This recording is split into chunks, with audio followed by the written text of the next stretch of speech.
maze ufate indorerwamo yawe mategeko wisuzume. Ikinyamakuru cyawe gitanga ubuhe buhamya? Uri mu murongo mwiza cyangwa se warasebye?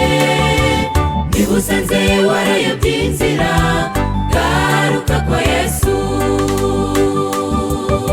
Ikinyamakuru cyawe gitanga ubuhe buhamya? Uri mu murongo mwiza cyangwa se warasebye?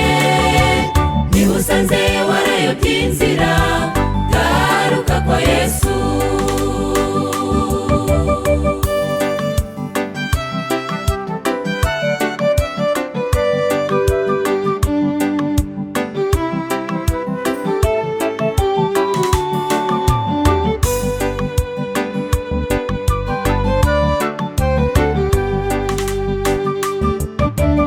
Umukozi w'Imana by'ukuri agomba kuba inyangamugayo, akabina y'umwana udahemuka kandi ahora asenga. Umukozi w'Imana by'ukuri agomba kuba inyangamugayo, akabina y'umwana udahemuka kandi ahora asenga. Imbere y'Imana arakiranuka kandi akagira kwihangana. Amategeko niyo yishimira ku manywa na nijoro.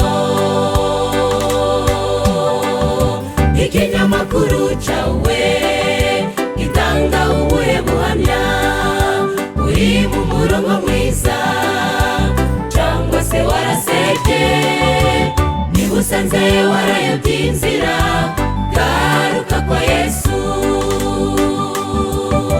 Ikinyamakuru cyawe gitanga ubuhe buhamya? Uri mu murongo mwiza cyangwa se warasebye?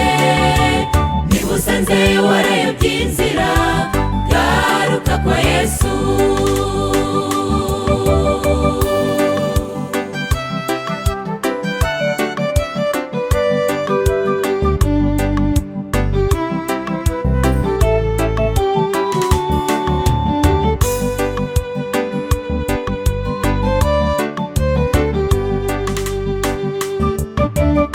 Bakundwa duteraniye hano, tureke bifatanye n'ab'isi, tubabere intangarugero muri muje mbere.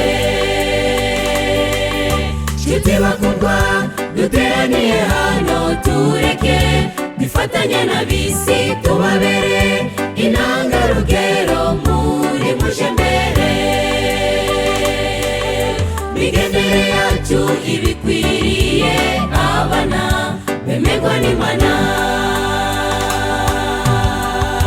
Guhera uyu munsi duhindura ingeso, Yesu naza tuzimane nawe. Ikinyamakuru cyawe gitanga ubuhe buhamya? Uri mu murongo mwiza cyangwa se warasebye? Niba usanze warayobye inzira, garuka kwa Yesu. Ikinyamakuru cyawe gitanga ubuhe buhamya? Uri mu murongo mwiza cyangwa se warasebye? Niba usanze warayobye inzira, garuka kwa Yesu. Ikinyamakuru cyawe gitanga ubuhe buhamya?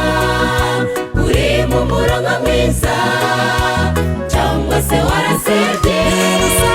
Niba usanze warayobye inzira, garuka kwa Yesu.